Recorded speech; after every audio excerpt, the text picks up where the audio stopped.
Foi o seguinte, eu comecei a cair, né? Eu estava caindo numa espécie de buracão, ou seja, num lugar, num vazio, vamos dizer, né? E ia passando por coisas. De repente passou por uma árvore muito conhecida, que está lá ainda hoje, um umbuzeiro, um soita. Um soita, que é uma madeira de lei, mas também tinha perto um umbuzeiro. Umbuzeiro porque não existe mais, o soita ainda está lá, uma árvore. Eu ia caindo, e de repente essas coisas que eram minhas referências acabaram. Enquanto eu não tive mais nenhuma referência, eu parei de cair. Ou seja, veja a importância da referência. Eu fui passando, quando eu não tinha mais por passar por alguma coisa, eu acordei, eu acordei no vazio. Deixei de cair e acordei também. E essa referência você associa ao que também? Ao que? É o seguinte, isso me é a categoria do vazio. Gente, para mim, o vazio não é nada, o vazio existe. Isso marca a minha filosofia de vida.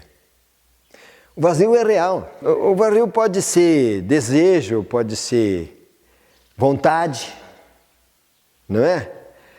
Mas também, sei lá, essa circunstância, né, do sonho dele, né, quer dizer, um pesadelo. Você pode ser o objeto de um pesadelo, o vazio também pode ser objeto de um pesadelo. Foi lá na sua cidade, só tinha quantos anos? Cidade nada. Não, era na roça, quando meu pai ainda estava na roça, chamava-se Maratá o lugar.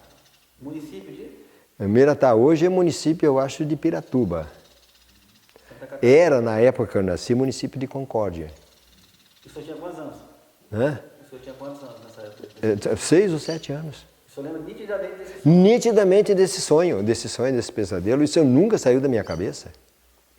Certo? Numa época em que eu, pequeno, com 6 anos, apaguei o incêndio da casa. Meus pais tinham saído de casa, ido trabalhar e a casa tinha ficado sozinho. Caiu um tição de fogo na cozinha, que era toda de madeira a casa. E tinha um riozinho que passava na frente, que chamava Sanga. Hoje ela está seca completamente devido ao clima, essas coisas mudam. Né? Passava um riozinho, assim, uma sanga d'água. Eu peguei água daquilo lá e apaguei o incêndio da casa. Você tinha irmão pequeno nessa época, lá na hora? Assim, né? Não tinha comigo não, eu estava sozinho em casa. Como foi essa história da abelha?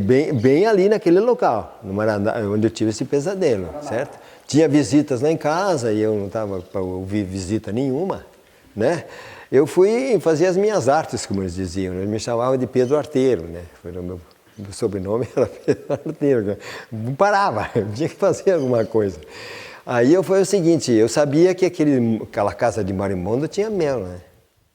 Então tinha um umbuzeiro brotado, eles tinham cortado e brotado. E num galho do broto, tinha aqueles marimondos, né? Fizeram uma casa, eu sabia que tinha mel ali. Esses marimondos pretos, aquela... Pretinho, pequeno. A mordida deles, se eles atacassem, eles me matavam, né? Mas todo bicho, abelha, essa coisa, só ataca a adrenalina alta. Ele sente, né? Eu não tenho, eu mexo com abelha, certo? Eu cansei de carregar a caixa de abelha nas costas, deixar nem uma abelha me morde. Então não tem, essa adrenalina precisa ter medo. Se você não tem medo, não quer dizer, eu não tinha razão para ter medo. Então eu fui lá, cortei o galho de um umbuzeiro, caiu um ninho de lá, eu destrinchei e achei os favos de mel. Aí apareci em casa comendo favo de mel, aí foi um susto geral dentro de casa. O papai começou a vida fazendo açúcar mascavo. Onde isso aqui tinha um engenho de açúcar mascavo. Né? E era ao lado desse engenho que eu fui lá pegar essas abelhas, né? Fazer ali, ao lado desse engenho. E esse engenho, na hora de fazer, inclusive, o meu pai sozinho não estava dando conta de levantar os esteios. E eu vendo o sofrimento do meu pai, eu fui correr fazer. Meu pai ficou ao ponto que se ele não desse conta, ele caía em cima de mim. Ele arrumou força assim. Para não me matar, ele colocou o esteio no lugar. Ia cair em cima de você. Ia cair em cima de mim. Eu fui me meter debaixo da coisa para ajudar o padre. De repente, a pequena coisa, a fração que eu fiz, não é, resolveu a coisa, que o papai eu acho que não ia dar conta sozinho, né? Para fazer aquele esteio. Então são coisas assim que é bom lembrar, né? Porque na verdade é o seguinte, se eu passei a ter uma diferença, uma assim, inteligência voltada para o não usual, não é?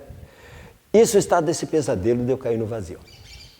Quando acabou de ter referência, você não tinha mais nada. Parou, acabou. Certo, esta é a grande referência.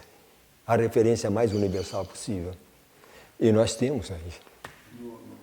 Nós temos essa coisa da referência universal na proposta pedagógica. Qual é a referência mais universal possível?